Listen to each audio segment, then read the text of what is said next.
let's talk about self-love. What is self-love? Many people say, okay, I love myself because I'm going to have my nails done, my hair done. Guys saying I'm going to go out, drinking for the boys. I don't know, but self-love is different levels: energetic, emotional, mental, and physical. So physically, you may want to go and have your look good. You want to have your hair done, especially for women. They feel better after they've had a relationship and they've had their hair done, they've had their nails done. Self-care, pampering, having a massage, that's great. Taking care of yourself on that level. But the self-care that I talk about and I work with my clients is about connecting with yourself at a deeper level, at an emotional level, at a mental level. Because most people have not been brought up to love themselves, especially women, but it's for men as well. We've never been told how to love ourselves. We've constantly said we have to focus on everyone else. Everyone else is to be loved. We have to take care of everyone else, and we're meant to be the last persons. And you find that mothers are like that. They've done that. They take care of everyone else, and they're the last persons to take care of themselves. But in order to really enjoy life, to be connected, and to really emit that energy to your family members, to everyone around you, you really need to do the work for yourself. And many people, when they're not loving themselves, their self-esteem is low, because our self-esteem should be a 10. It should always be a 10. Every single person at this moment is a 10 globally, no matter what. We are all human, and we're worthy and deserving of the best life possible. We are good enough, 10 out of 10. But we're constantly told that you're not good enough, you're not good enough, you're not good enough, you're not good enough doing this, you're not pretty enough, you're not smart enough, you're not, social enough, you're not this, you're not enough. And again, the marketing is there to tell you that you're not good enough. You haven't made enough money. You haven't got a sports car. You haven't got a big house. You haven't this. And many people get into this rat race of, I need to be enough. I need to be enough. What I find is that especially parents from Asian communities feel that they can drive their kids by telling them, they come back with a 98% score and it's still not good enough. You should have had 100. And I understand why parents may do that, because they want to push their kids. It's not just Asians, it's Arabs, it's like, on the Asian subcontinent, it's all over generally. But you find that tends to be in the Asian communities, you'd find that more. And it's a way of like pushing your child and encouraging them. But what happens is a lot of children end up getting stressed out. They can't cope with the pressure. They feel anxious. They don't feel good enough. And I've worked with many kids and adults who've constantly had that belief system that they're not good enough. They're not good enough. They've got to push forward. They've got to work hard. They have got to get the straight A's. They've got to get the straight, they get the first in their degree. And on some levels, there's nothing wrong with that. But if you keep saying that, they're not feeling praise and they're feeling they're not good enough, that comes into their adult life as well.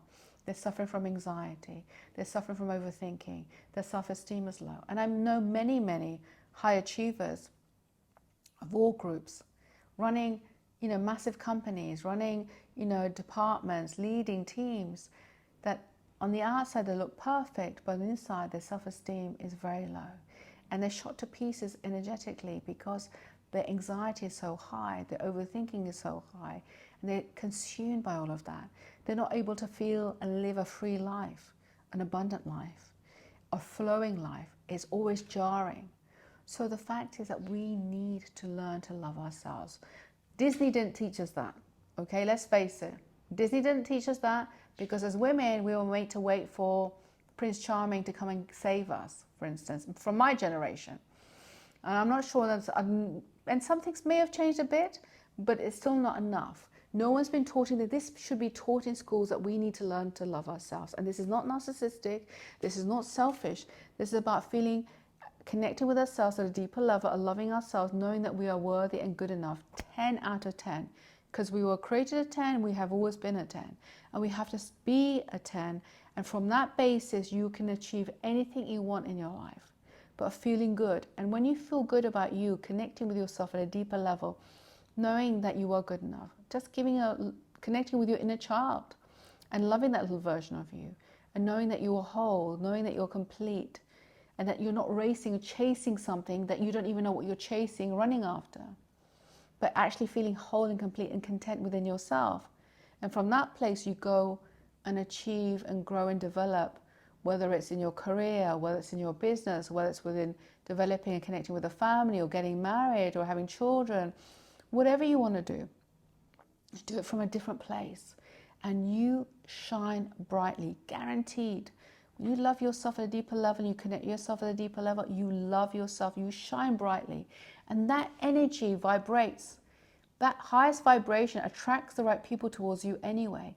But also it helps shift the different negative energies out of you, that people start to change and be treating you differently because your energy is different. I've done this many, many times. I've worked with many people in corporate world who've had bullying bosses, and the individuals had low self-esteem, even though they were highly, talented in their careers and highly qualified. And when I did that, the energy shifted. They connected with themselves. Their energy shifted, and when they went back to work the following day, their bosses were dealing with them, working with them differently. They didn't know what was different, but there was something they knew that was different about them and treated them differently. Kids at school, how they've been treated differently. Spouses, how they've been treated differently because they've learned to connect with themselves, learned to step into their own power of love and connecting with themselves on the emotional level, taking care of their inner child within themselves, knowing that they are worthy and deserving the best life possible, learning to create boundaries for themselves and saying no to boyfriends or spouses or what their boundaries are, or to parents who are toxic, or parents or friends who are toxic, or colleagues who are toxic. Learn to create your boundaries, knowing that you're worthy and deserving of peace in your head here, starting from loving you and knowing what you want, because you are worthy, you are deserving of the best life possible. And I want to do that for anyone and everyone on this planet. As much as there's breath in my body, I will continue to keep talking about this and making sure that everyone learns to love themselves at a deep level. Now, some people may joke about this and say, oh yeah, I love myself and this is rubbish. But even the most high-powered billionaire or CEO knows deep down that they don't believe part of them is not good enough, and they need to learn to connect with themselves and love themselves more. Sometimes they fuel that and use that to fuel them to get to the highest level, and that's great. But at a certain point, it comes and bites you in the ass. It comes back and it will rear its ugly head, saying it's unresolved emotions that you haven't dealt with, and that you need to learn to connect with yourself at a deeper level. My oldest client is 79 years old. Another one was 69 years old. And both of them had the opportunity, even though they had abusive childhoods and felt that they were highly successful but carried a lot of trauma and attracted abusive partners and situations, that they are able to let that go and find inner peace with themselves and feel that love between themselves. And when you start to connect yourself at a deeper level and learn to love you at that deeper level, that little version of you, you feel so blissful, you feel so peaceful that you wouldn't care about anything else anyway, but you glide, you float, and that is what I really want for all of you. For anyone who's watching this, I want you to really think about that and to really start learning to connect with yourself. If you want help, then reach out to me. I'm happy to help. If you want to work with me, great, I'd love to work with you. But at the very least, if you don't, that's fine too. But at least start learning to connect with yourself at a deeper level. Learn to say, you know what, I'm not bad, I'm okay. Start looking yourself in the mirror and say, you know what, I love myself.